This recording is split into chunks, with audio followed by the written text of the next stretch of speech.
Fantastic. Hey, Hey everybody. guys, can you hear us out there? Fantastic news. All right. Fantastic. Well, welcome to Center Freaks. I am not Sam Clements. I am JD.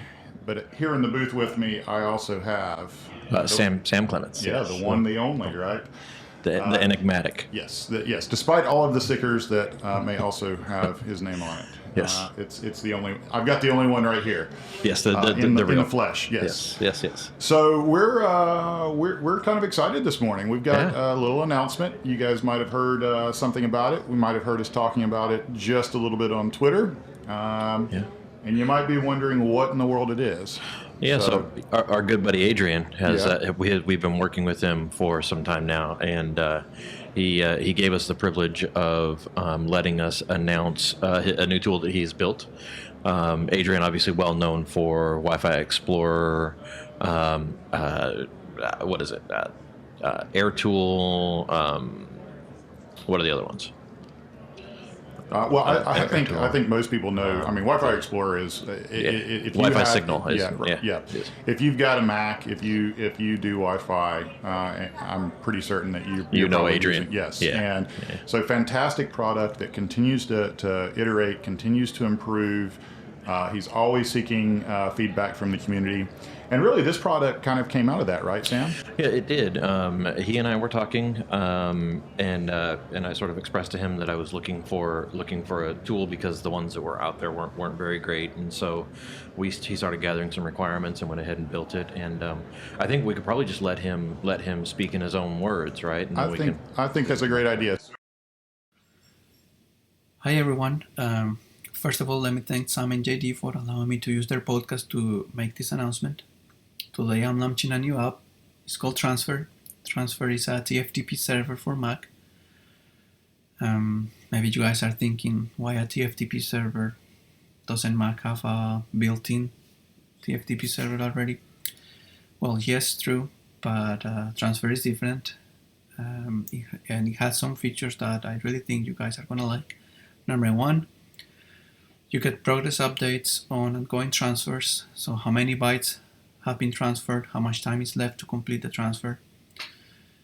You get support for broadcast transfer request, which I know some of you guys need for recovery mode and stuff like that. Anyway, I'll let Sam and JD share more details about it. I'm very excited. I think it's a pretty cool app, very useful. And you guys are going to find a link for downloading the app below in the description. And as always, if you guys have any questions, don't hesitate to contact me, and enjoy. Sam, JD. Yeah, so in case you couldn't hear, the tool is called Transfer, and I think that so what Adrian has released is a TFTP server for the Mac that's native, and I think anybody who has been in the Mac world for really any amount of time that has had to interact with networking equipment, whether it be code updates or config downloads or AP recoveries or really any of those things, has needed to do TFTP, and so there's always been sort of this built-in front end TFTP thing that was available that quite frankly didn't work well, right? Because so macOS has a built-in TFTP server, right? Exactly. And there was this front end that you could run, and sometimes it worked and sometimes it didn't work, and it was basically just a front end that had very, very, very rudimentary TFTP features supported. Right. And so when we started this conversation, one of the first things that I said was, one of the things that's missing is we have no status about the transfer. Or we have no way of knowing, whether transfer started, whether it failed, whether it's binary, whether it's text, what the progress is, how far along it is. And so while it seems simple, the first thing that Adrian did was said, I'm not going to use the built-in TFTP server on the Mac. I'm going to go and I'm going to write an RFC compliant TFTP server from the ground up. And he did. And so sort of first and foremost, I think the thing that makes this different is the fact that it's not using the bits that come with Mac OS. So it's separated from those, and so we don't have to rely on Apple development or changing things or Python libraries or whatever people have to do, right? So it's all his all in one, and so he did that, and that allowed him to implement a bunch of optional features that are in TFTP. One is large file support, needed for obviously code updates that are 200 megs in size, right? But file transfer status, and then the thing that I find a lot of people running into is broadcast TFTP requests, where if you're doing an AP image recovery where you're holding the mode button and it goes to TFTP download to a broadcast address. Right. The built-in TFTP server didn't support that. That's an optional component of the spec.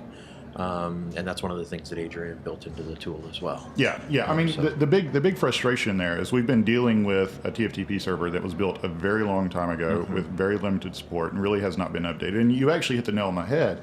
When you look at, for those of us who have over the years had Mac OS server, right?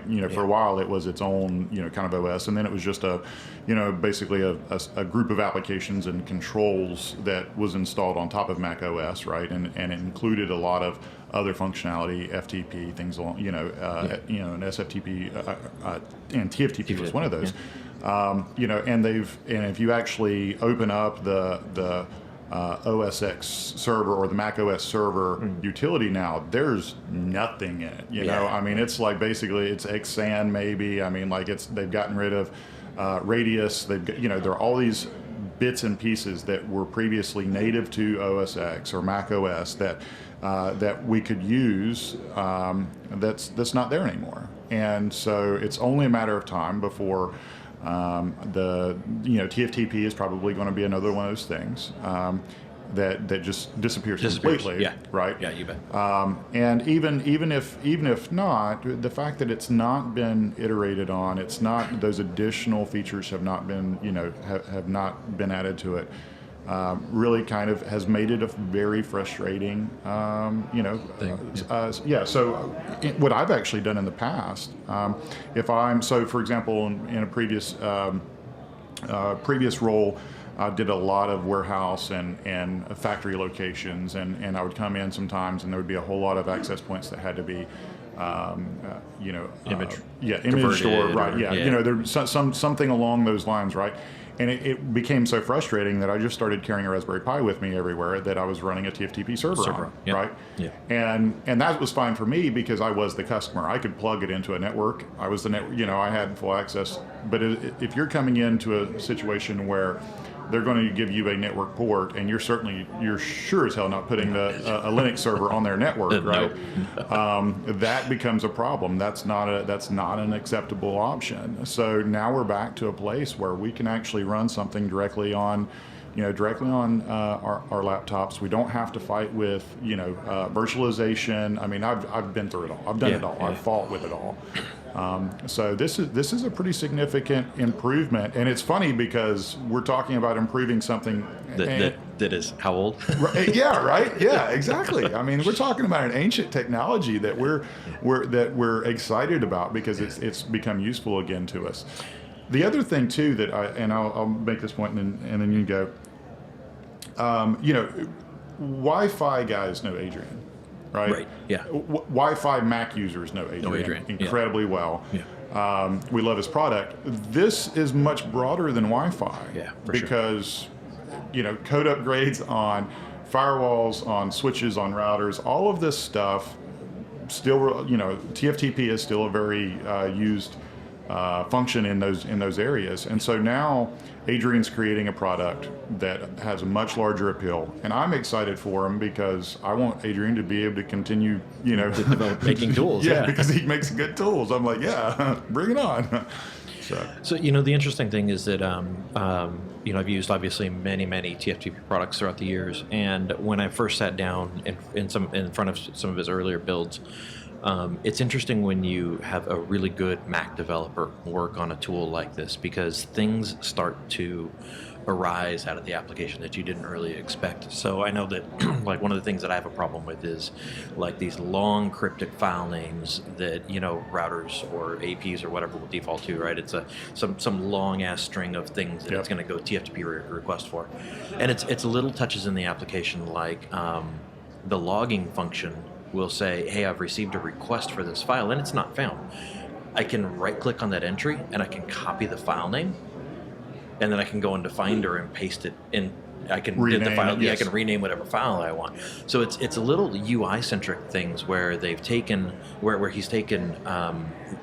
This functionality where you go, okay, I'm going to get this thing, and then what am I going to do with it now? Yeah.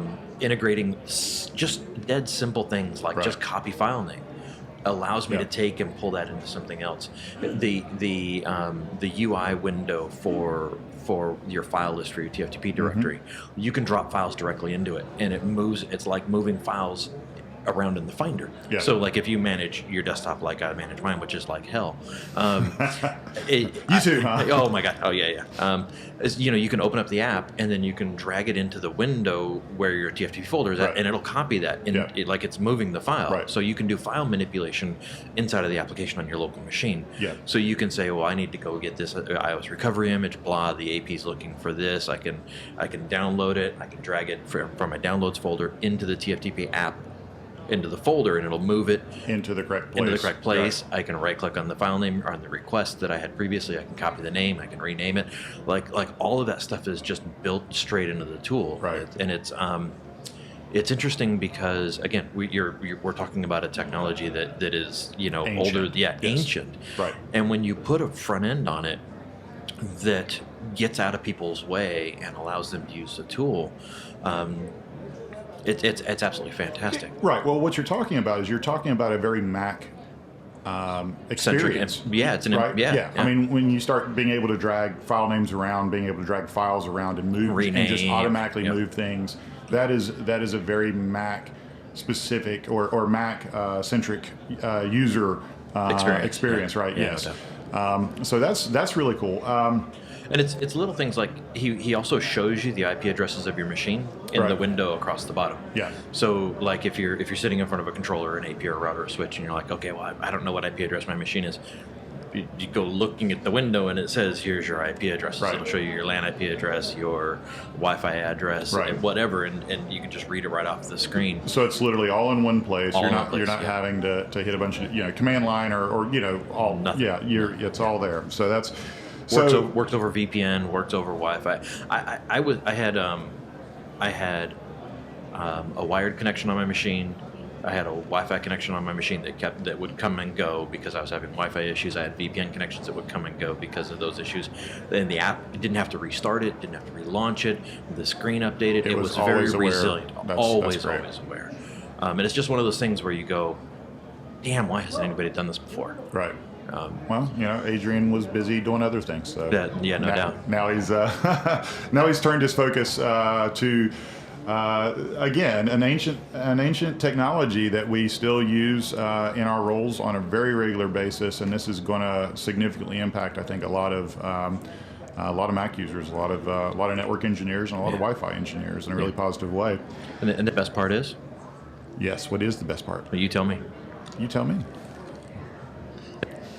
Well, so it's funny. Actually, if you've been to WLPC,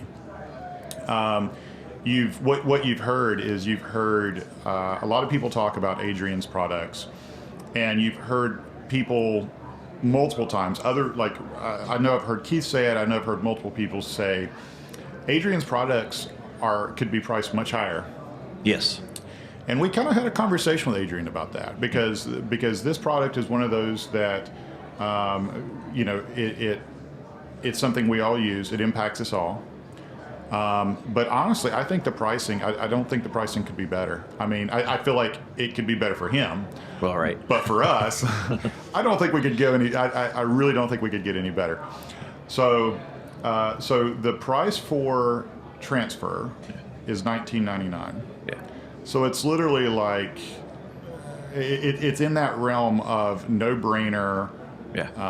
For sure. Yeah, it's fantastic pricing. And again, for network engineers who haven't dealt with Adrian's products before, there's probably that question of, okay, is it going to be worth it or whatever.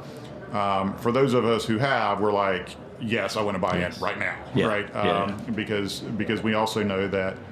With all of Adrian's tools, you purchase one time. There's going to be updates that are coming. Okay. Any bugs are going to be fixed very quickly. He's very responsive on social media. You know, he's always looking for improvements.